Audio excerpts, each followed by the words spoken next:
I'm Jim Juneau, and this is Lights, Camera, Author. Marilyn Chambers was an American adult film actress, exotic dancer, model, actress, and vice presidential candidate. She was known for her 1972 film debut, Behind the Green Door, and her 1980 film, Insatiable. She ranked at number 6 on the list of top 50 porn stars of all time by Adult Video News and ranked as one of the Playboy's top 100 sex stars of the century in 1999. In 1975, she published her memoir, My Story, and it revealed that Marilyn Chambers was much more than just an actress in adult films. My Story by Marilyn Chambers has now been re-released by Bear Manor Media. Her daughter, McKenna Taylor, wrote the foreword to this edition, and she now appears on Lights, Camera, Author.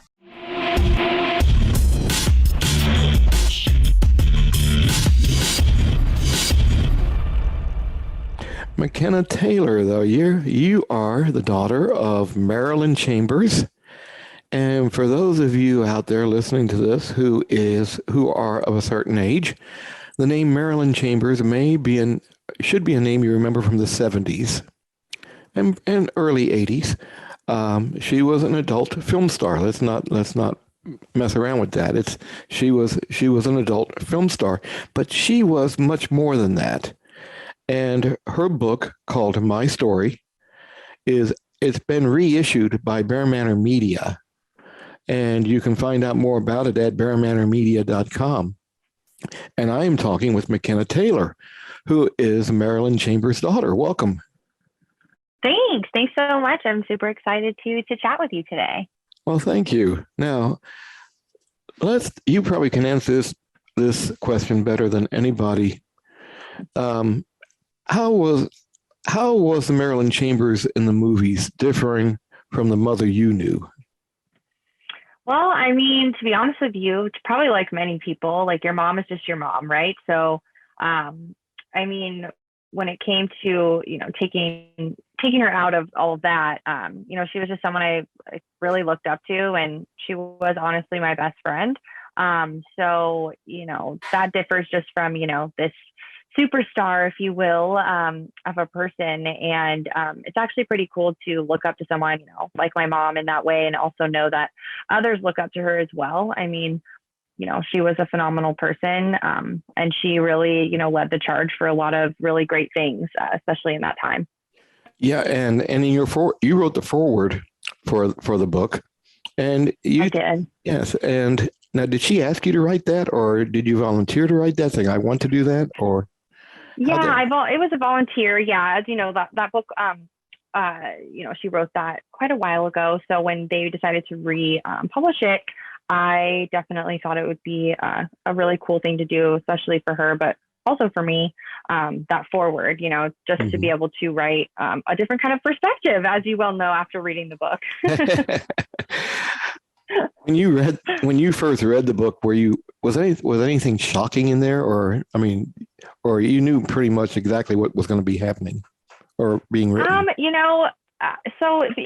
Because it was written by, it was really interesting. So, I mean, I'm in my 30s now. So when this was republished, I was in my 20s. So it was interesting to read a book that my mom also wrote in around that same age, around that same time frame of where I was now. So it was interesting to read. Obviously, some stories were a little bit, as for a daughter, a little interesting to read. But, my mom was very open with me all, growing up. So it wasn't as much shocking, but it was very interesting to read things from her point of view. And I'm sure we can get into this later, but, Jared Stearns, he's this man who's just a wonderful person, is actually working on another book right now about my mom, a biography.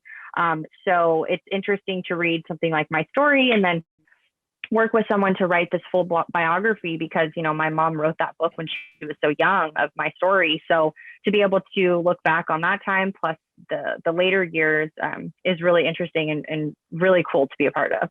Yeah. And just so readers know, this is one, it came out originally, I think in 1975, if I'm not mistaken. That's when it was first published. And and now it's being rewritten or not rewritten, but reissued. And it's introducing Marilyn Chambers to a whole new audience. Yes. In the foreword, you wrote that your mother told you about her, and we'll use this word, adventures, when you were ready. And when was that in your life? Yeah. So, it's very interesting. When I was growing up, as you can imagine, my family still my family still messes with me about this. But when I was young, really young, I'd be like, "Did you know my mom was a singer? Did you know that my mom did this?" And everyone around me knew what that meant. And I didn't. And I remember as I got older, I, obviously noticed my mom kept, some memorabilia in the house of like awards and things she collected over the years, obviously. And, my mom always told me, like, if it was ever brought up, whether it be by her or, someone else in the family, my mom would always say, whenever you're ready, I'll sit down and tell you anything you want to know. And I'll also not bring it up if you're not ready. So I said, thank you so much. Not ready right now. And that time when I was finally kind of ready to chat through it was, really early on in high school. So I want to say probably, my early teen years for sure. And, I know many people might not have met her in person, but my mom was hysterical. So, having a conversation about something like this, it was very much so open and honest. And, she let me ask the questions and she responded, and it was really great. And, after that, it wasn't even a question about being open with it. It was just something I took a lot of pride in as well, just knowing all of the amazing things that she did. And yes, she was an adult film star, but she also charged in, the sexual revolution. She made people feel comfortable to, love their body and, be okay with, their sexual interests, and no matter what that was. So it was cool. And it became more of like a pride thing, which was really great.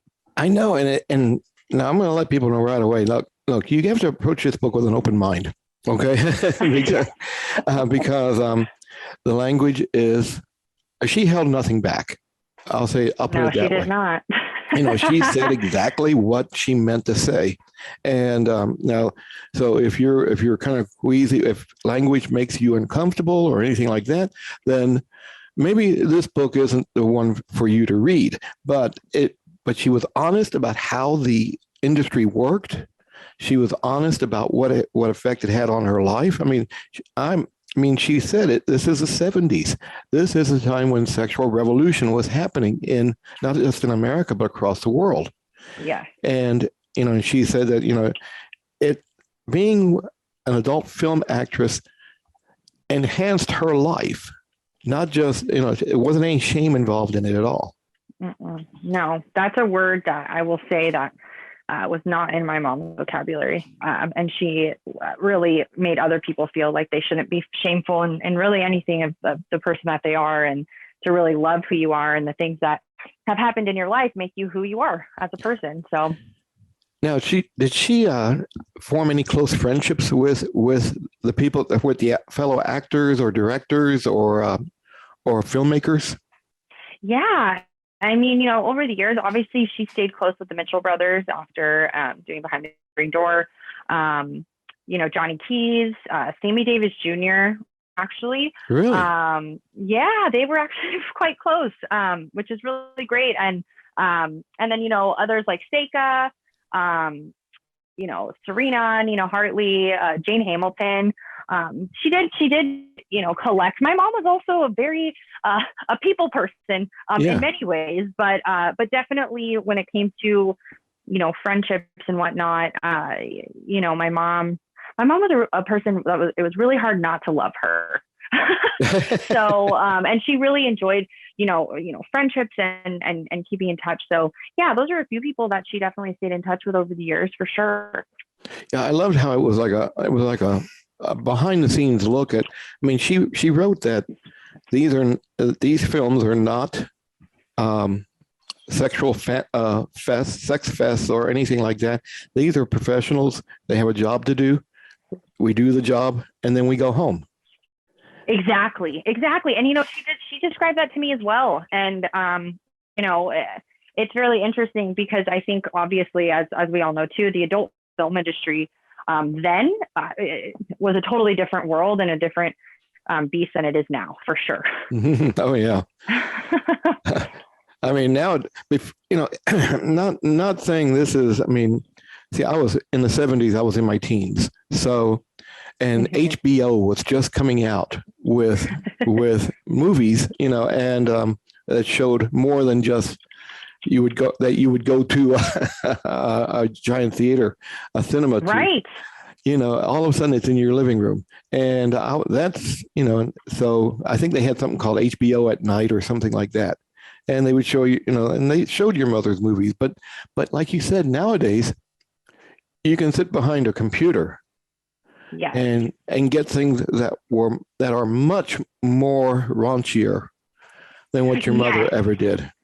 Yeah. And, she actually would say that to me too. It's like, she's like, these premieres were red carpets and caviar and champagne. And, it was totally different now of this, well, now not so much DVDs anymore, but I'm even aging myself here, DVDs and like you mentioned, internet. And, my mom really described, this time in her life with, these movies and making them was just such a different ballgame, really, of just, like I said, like red carpets, caviar, they were treated like stars, and, they were. And like you said, movie theaters. And I mean, it's just a totally different world now. Now, what I didn't know was that your mother was a chef. I am not kidding you. My mom was a phenomenal cook. And, one of her favorite things to make, which you can actually find the recipe, I think it was in a magazine she did an interview with, but it's this bean dip. And oh my gosh, I still make it, and my friends do as well. This bean dip with like corn and bell peppers, and it's just the best bean dip. And that was my favorite thing that she made. But I'm telling you, my friends would be like, oh, can I come over to your house for dinner? Or like, my mom was just really loved. I feel like she was just a really creative person. So she really took that also into the kitchen, and like, shrimp scampi, lobster. I mean, even cookies, simple things. But I'll also say another simple thing. My mom made the best turkey sandwiches. I'll tell you that. I know I'm describing things that sound not super hard to make, but I don't know if it was the way she made it or the love she put in it, but she was a phenomenal cook for sure. Now, see that, and what also struck me about reading the book is that your mother had quite a brain inside her head. She was a savvy businesswoman. I mean, she was as well. Yeah, she asked for percentages of the gross, I believe, when she was making Behind the Green Door. Yeah, she did. She went in and made her demands, and I honestly don't think she thought they were going to go for it. And they did. And that's where this whole story started. So, I mean, before she was obviously a model and things like that, but, coming to San Francisco and which is really funny because, she always had such a love for San Francisco as well. So being able to come out here and kind of start her journey in this whole life was pretty cool, pretty interesting. Yeah, she thought San Francisco was like the liberal capital of the United States, I believe. Yeah, she did. She did. And her coming from like back east and things like that too, of being able to find herself in California and kind of be this hippie chick that she, always loved to be. And then to be able to then be a part of the sexual revolution was probably something she didn't imagine when she was doing these modeling campaigns and things like that. But it's interesting too, to go back a little. My mom, I remember I was getting my undergrad and I had to write this paper on the sexual revolution. And I was able to quote my own mom, which is a pretty crazy thing. So, this whole view of her, starting out so young in San Francisco and being able to instill this confidence and liberation, it's still relevant to this day, Yeah, and you mentioned her modeling career. The most famous thing she was famous for. There's some repetition in my talk there, but that's okay. She was on the box of Ivory Soap, which was probably the most well-known, if you want to use the word scandal, for the 70s. It's like, oh, here's the Ivory Soap lady doing adult films. Yeah. And I not bad PR. No, and I say adult films because I don't consider them porn films. I mean, these films actually had writing and plots to them and stuff like that. I totally agree. And they were adult films. Yes, there was sex in them, and nudity in them, but they weren't raunchy porn films like you can. Not that I've ever done it, okay, but when you sit behind the computer, I mean. That's that sort of thing. And I don't think people realize that. It's so true. I don't think so either. And I feel like obviously there's a negative connotation around that quote unquote, pornographic film. And, you're right. It was different then. And I would say, I say adult film as well. And it's just different. And I appreciate you saying that because I don't think people know that there really is a difference with that. And I can honestly say that I agree with you. Like, I think that it's definitely an adult film and there's a difference between that and like what you just described. Was she disappointed not being, does she consider herself being able to cross over to the mainstream media, or was she disappointed not being able to? I think she was definitely disappointed. I think that she was treated unfairly in that industry and trying to cross over. She was really young and she thought, this was going to be the start of this, big mainstream career. And, this would lead her to that. And unfortunately it didn't. And I do think that's something that she always wished would happen and wanted to happen.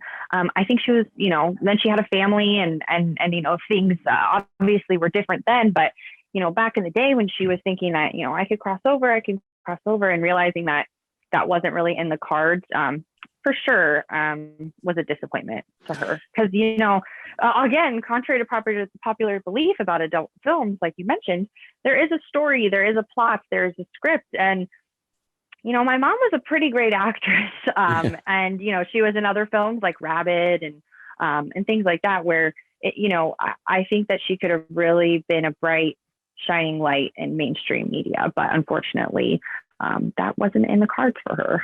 Yeah, and like we touched on this before, the 70s were a different era, but how do you think she would have fared in today's media world? Oh man, and I'm not just saying this because she's my mom, I hope you know, but I honestly, I kind of mentioned a little bit about being able to quote her in a college paper and, this idea of a sexual revolution that she was a part of.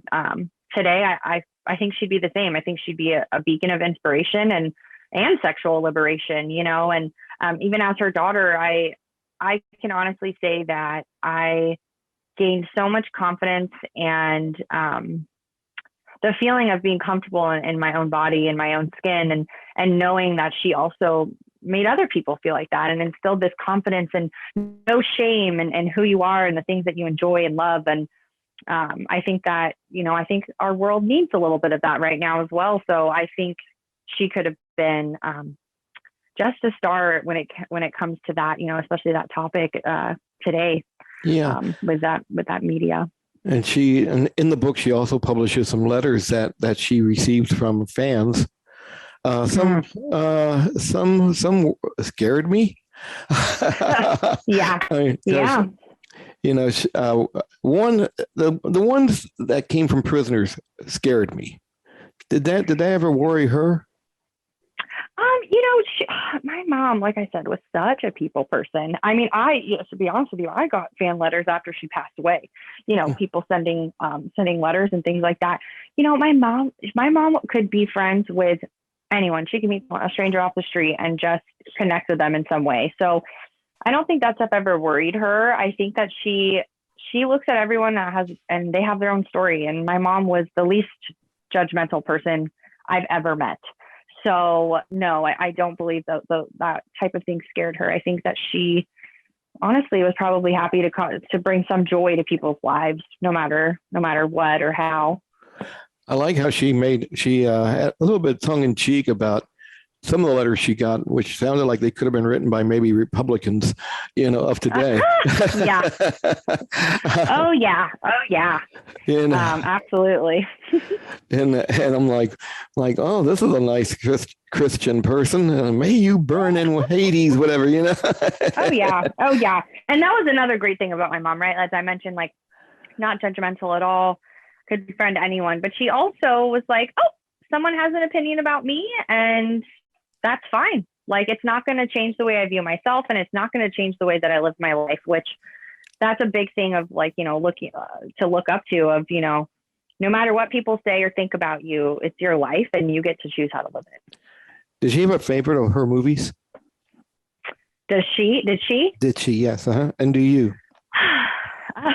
I will say that I do. I actually really like Rabid.